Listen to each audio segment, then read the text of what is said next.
मित्र, तुम तो इतनी जी तोड़ मेहनत करते हो, फिर भी अपने परिवार का भरण पोषण नहीं कर पा रहे हो, क्या बात है? अरे भाई, मैं तुम्हें क्या बताऊं। मैं मेहनत तो बहुत करता हूँ, लेकिन जितनी मैं मेहनत करता हूँ उतना अनाज मुझे नहीं मिल पाता। क्या करूं भाई, इतने ही अनाज में मुझे घर का सारा खर्च उठाना पड़ता है। अब तुम ही बताओ मित्र, मैं क्या करूं। मेरे भाई, तुम चिंता मत करो, मैं राजा साहब से बात करता हूँ। महाराज तुम्हें काम पर जरूर रख लेंगे।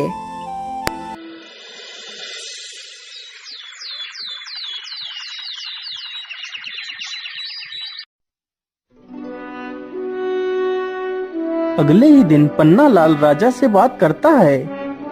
महाराज, वह बहुत ही ईमानदार है। वह हमारे साथ मिलकर इस बगीचे को और भी हरा भरा बना देगा। ठीक है पन्नालाल, तुम कल ही अपने मित्र को अपने साथ लेकर आना। अगले ही दिन पन्नालाल हीरालाल को भी अपने साथ ले जाता है।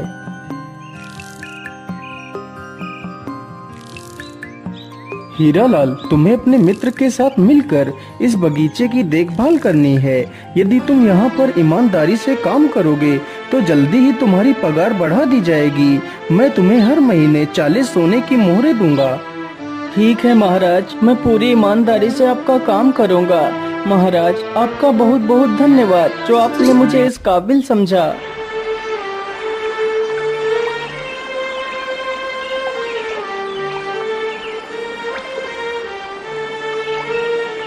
अगले ही दिन से हीरालाल अपने मित्र पन्नालाल के साथ काम करने लगता है।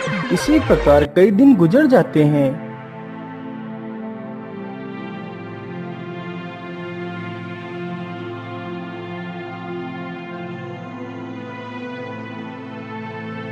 अरे पन्नालाल, आज तुम्हें क्या हुआ?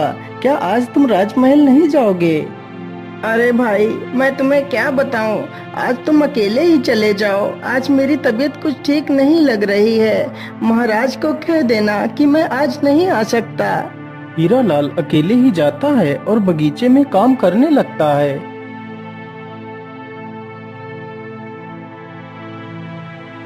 अरे हीरालाल, आज तुम अकेले ही बगीचे में काम कर रहे हो। आज पन्नालाल नहीं आया, क्या बात है? महाराज, आज पन्नालाल की तबीयत ठीक नहीं है, इसलिए वह काम पर नहीं आया है। अच्छा, कोई बात नहीं, तुम आराम से काम करो। हीरालाल, आज तुम इस स्थान पर एक वृक्ष लगा देना। ठीक है महाराज, मैं अभी थोड़ी देर में ही वृक्ष लगा दूंगा। हीरालाल की ये बात सुनकर राजा वहाँ से चला जाता है। मैंने फूलों को तो पानी दे दिया है, चलो अब इस स्थान पर एक गड्ढा खोद कर एक वृक्ष लगा देता हूँ। इतना सोचकर हीरालाल गड्ढा खोदने लगता है। कुछ देर गड्ढा खोदने के बाद अचानक हीरालाल के फावड़े में कोई वस्तु टकराती है। अरे ये क्या? ये आवाज किस चीज की थी? मुझे लगता है यहाँ पर कोई वस्तु जरूर है। मैं ऐसा करता हूँ, जल्दी से इस स्थान को खोद देता हूँ। हीरालाल जल्दी से उस स्थान को खोद देता है। अरे वाह, ये तो एक संदूक है। जरूर इसमें कोई कीमती वस्तु होगी। चलो मैं इसे खोलकर देखता हूँ। हीरालाल जैसे ही संदूक को खोलता है तो देखता है, अरे वाह, यह संदूक तो सोने की मोहरों से भरा हुआ है। चलो मैं जल्दी से इस संदूक की खबर राजा को दे देता हूँ। महाराज जल्दी चलिए, बगीचे में कोई पुराना संदूक निकला है।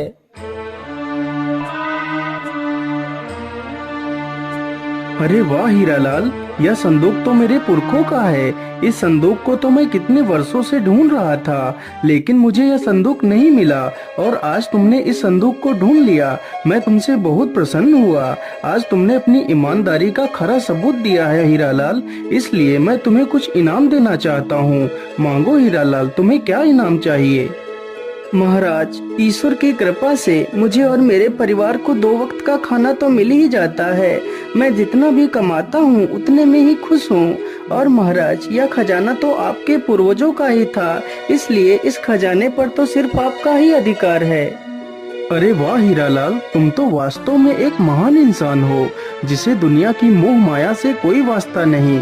मैं तुमसे बहुत प्रभावित हुआ हीरालाल। आज मैं तुम्हें अपना मंत्री घोषित करता हूँ।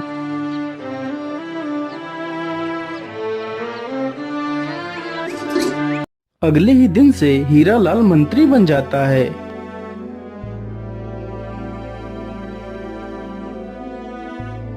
अरे सैनिक भाई, आज मेरा मित्र हीरालाल काम पर नहीं आया, क्या बात है? अरे पन्नालाल भाई, अब हीरालाल माली नहीं रहा, अब वह इस राज्य का मंत्री बन गया है। महाराज ने हीरालाल को मंत्री बना दिया है। क्या मेरा मित्र मंत्री बन गया है? अरे वाह, इससे ज्यादा खुशी की बात मेरे लिए और क्या हो सकती है। सैनिक भाई, मैं अभी अपने मित्र से मिलकर आता हूँ। अरे नहीं पन्नालाल, तुम अंदर नहीं जा सकते, चुपचाप जाकर अपना काम करो, तुम्हें अंदर जाने की कोई आवश्यकता नहीं है। लेकिन सैनिक भाई, वो तो मेरा मित्र है, तो मैं आखिर अपने मित्र से क्यों नहीं मिल सकता? पन्नालाल के बार बार बोलने पर भी सैनिक पन्नालाल को अंदर नहीं जाने देते। यह देखकर पन्नालाल बड़ा दुखी हो जाता है और वहां से वापस बगीचे में चला जाता है, लेकिन उसका मन हीरालाल के बिना नहीं लग रहा था। सैनिकों, जाओ और मंत्री जी को उनके घर छोड़ कर आओ। राजा का आदेश होते ही सैनिक हीरालाल को रथ पर बिठा लेते हैं। तभी उसका मित्र पन्नालाल आ जाता है। अरे भाई, तुम तो मंत्री बन गए हो, तुम्हें मंत्री बनने पर मेरी तरफ से ढेर सारी शुभकामनाएं। मित्र, यदि तुम बुरा ना मानो तो मैं भी तुम्हारे साथ ही चलना चाहता हूँ। नहीं पन्नालाल, आप मंत्री जी के साथ नहीं जा सकते, यह रथ सिर्फ महाराज और मंत्री के लिए है, इस रथ पर तुम नहीं बैठ सकते। ये बात सुनकर पन्नालाल और भी ज्यादा दुखी हो जाता है। पन्नालाल को दुखी देखकर हीरालाल भी दुखी हो जाता है।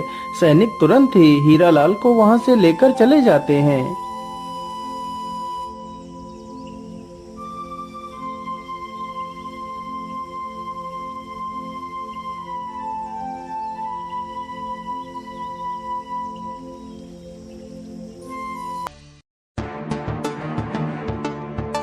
अरे ये क्या, ये वृक्ष अचानक से सूखने कैसे लगा? देखते ही देखते पूरा वृक्ष कुछ ही पलों में सूख जाता है। ये देखकर पन्नालाल काफी ज्यादा परेशान हो जाता है। अरे ये क्या, ये तो सारा पेड़ सूख गया। महाराज को तो यह बगीचा अत्यंत प्रिय है, यदि बगीचे में कुछ हो गया तो महाराज मुझे नौकरी से भी निकाल देंगे।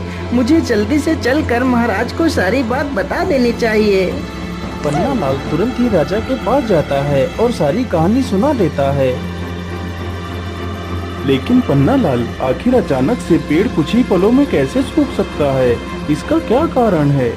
महाराज, ऐसा होना संभव है, यदि बगीचे के ऊपर से कोई पर वाला सर्प निकल जाए तो उस स्थान की सारी हरियाली धीरे धीरे नष्ट हो जाती है। लेकिन मंत्री जी, क्या इस रोग को रोकने का कोई उपाय नहीं है? महाराज, इसका उपाय तो है, लेकिन उपाय बड़ा कठिन है। मेरे साथ भी एक बार ऐसा हुआ था महाराज, मेरी फसल भी लगभग सारी नष्ट हो गई थी। तब मैंने एक साधु से इसका उपाय पूछा था। महाराज, काली कंजा वन में एक जादुई बोलने वाला पेड़ है, यदि उसकी पत्तियां मिल जाएं तो उन पत्तियों का रस पानी में मिलाकर पौधों पर डालने से हमारा बगीचा पहले की तरह हरा भरा हो जाएगा। तो फिर ठीक है पन्नालाल, तुम जाओ और उस पेड़ की पत्तियां लेकर आओ। क्षमा कीजिए महाराज, लेकिन उस पेड़ से पत्तियां लाना सबके बस की बात नहीं है।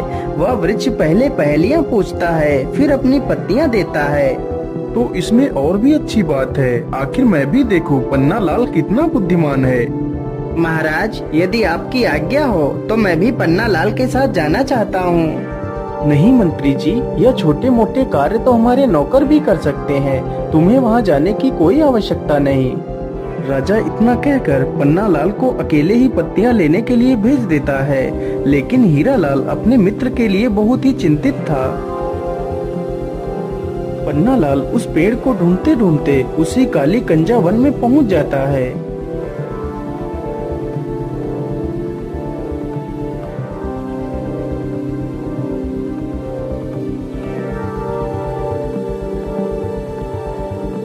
क्या करूं, कैसे पता करूं, आखिर वह जादुई पेड़ कौन सा है? मैं ऐसा करता हूं, इसी स्थान पर जोर जोर से आवाज लगाता हूं। यदि यहाँ पर कोई जादुई पेड़ होगा तो वह जरूर बोलेगा। हे जादुई पेड़, तुम कहाँ हो? मुझे आपकी पत्तियों की आवश्यकता है, कृपा कर मेरी मदद कीजिए। हाँ हाँ इंसान, क्यों नहीं, मैं तुम्हें अपनी पत्तियां दे सकता हूँ। यदि तुम मेरी 3 पहेलियों के सही जवाब दोगे तो मैं तुम्हें अपनी पत्तियां दे सकता हूँ। लेकिन याद रहे, यदि तुमने मेरी पहेलियों के गलत जवाब दिए तो मैं तुम्हें हमेशा के लिए बंदी बना लूंगा। ठीक ठीक ठीक है वृक्ष देवता, आप अपनी पहेली पूछ सकते हैं। तो फिर बताओ मेरी पहली पहेली, ऐसा क्या है जिसे हम देख तो सकते हैं लेकिन छू नहीं सकते? पन्ना लाल पहेली सुनकर डर जाता है क्योंकि उसे उस पहेली का जवाब नहीं पता था। मुझे लगता है तुम्हें मेरी पहेली का जवाब नहीं पता है। चलो मेरी दूसरी पहेली सुनो। मैं अलबेला कारीगर, काटू काली घास, राजा रंक सिपाही, सिर झुकाते मेरे पास। तथा मेरी तीसरी पहेली, खुशबू है पर फूल नहीं, जलती है पर जलन नहीं। लेकिन वृक्ष देवता, मुझे तो इन तीनों पहेलियों का जवाब नहीं पता है। अरे इंसान, तुमने तो मेरी एक भी पहेली का जवाब नहीं दिया, इसलिए मैं तुम्हें पत्तियां नहीं दे सकता और वादे के अनुसार तुम्हें बंदी बनाना पड़ेगा। इतना कहकर वृक्ष पन्ना लाल को बंदी बना लेता है। उधर पन्ना लाल का मित्र हीरा लाल पन्ना लाल से मिलने के लिए तरकीबें सोच रहा था। महाराज, आज मेरा स्वास्थ्य कुछ ठीक नहीं लग रहा, इसलिए आज मैं आराम करना चाहता हूँ महाराज। ठीक है मंत्री जी, आप जाकर आराम कर लीजिए।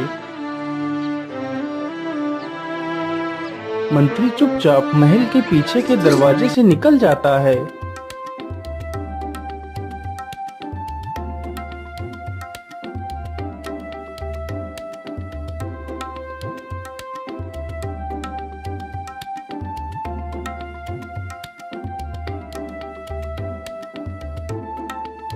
हीरा लाल उसी जादुई पेड़ के पास पहुंचकर देखता है कि उसका मित्र पेड़ पर ही बंदी बनकर एक पिंजरे में बंद है। हे वृक्ष देव, आप मेरे मित्र को छोड़ दीजिए। हाँ हाँ, क्यों नहीं, मैं तुम्हारे मित्र को जरूर छोड़ दूंगा और तुम्हें अपनी पत्तियां भी दूंगा यदि तुम मेरे 3 पहेलियों का सही जवाब दे दो। ठीक है वृक्ष देव, आप अपनी पहेलियां पूछ सकते हैं। तो फिर बताओ मेरी पहली पहेली, ऐसा क्या है जिसे हम देख तो सकते हैं लेकिन छू नहीं सकते? हे वृक्ष देव, इसका सही जवाब स्वप्न है। इंसान सपना तो देख सकता है लेकिन उसे छू नहीं सकता। हाँ हाँ, बिल्कुल सही जवाब। मेरी दूसरी पहेली सुनो। मैं अलबेला कारीगर, काटू काली घास, राजा रंक सिपाही, सिर झुकाते मेरे पास। हे वृक्ष देव, इसका सही जवाब नाई है। नाई के पास हर किसी को अपना सिर झुकाकर ही बाल कटवाने पड़ते हैं। अरे वाह वाह, तुम तो कितने बुद्धिमान हो। अब मेरी तीसरी और आखिरी पहेली सुनो। खुशबू है पर फूल नहीं, जलती है पर जलन नहीं। हे वृक्ष देव, इसका सही जवाब अगरबत्ती है। अरे वाह वाह, तुम तो वास्तव में बुद्धि का प्रतीक हो। मैं तुमसे अत्यंत प्रसन्न हूँ, इसलिए मैं तुम्हारे मित्र को आजाद करता हूँ और तुम्हें अपनी दिव्य पत्तियाँ भी देता हूँ। वृक्ष तुरंत ही उसके मित्र को आजाद कर देता है।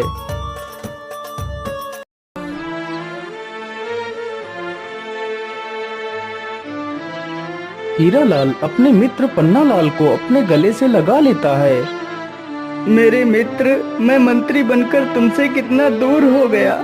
मुझे मंत्री नहीं बनना है। पहले तो हम साथ में ही रहते थे, साथ में ही काम करते थे, लेकिन अब तो तुमसे मिलना भी मुश्किल हो जाता है। मैं आज ही महाराज को बोल दूंगा कि मुझे मंत्री नहीं बनना है, मैं माली बनकर ही खुश हूँ।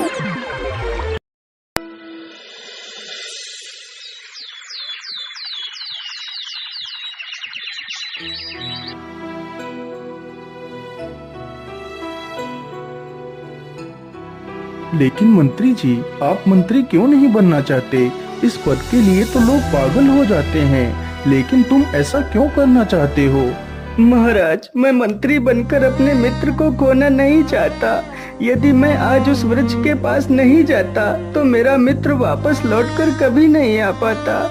मैं मंत्री बनकर अपने मित्र से पूरी तरह अलग हो चुका हूँ। अब मैं अपने मित्र को नहीं खोना चाहता, इसलिए मैं मंत्री नहीं बनना चाहता महाराज। मुझे एक माली बनकर ही रहना है। हीरा लाल की ये सारी बातें सुनकर राजा भी भावुक हो जाता है। वाह हीरालाल वाह, तुम तो नाम के ही नहीं बल्कि सच में एक हीरे हो। मैं तुम्हारी मित्रता को प्रणाम करता हूँ। आज से तुम हमेशा अपने मित्र के साथ ही रहोगे। इस प्रकार हीरालाल और पन्नालाल फिर से दोनों साथ में ही काम करने लगते हैं।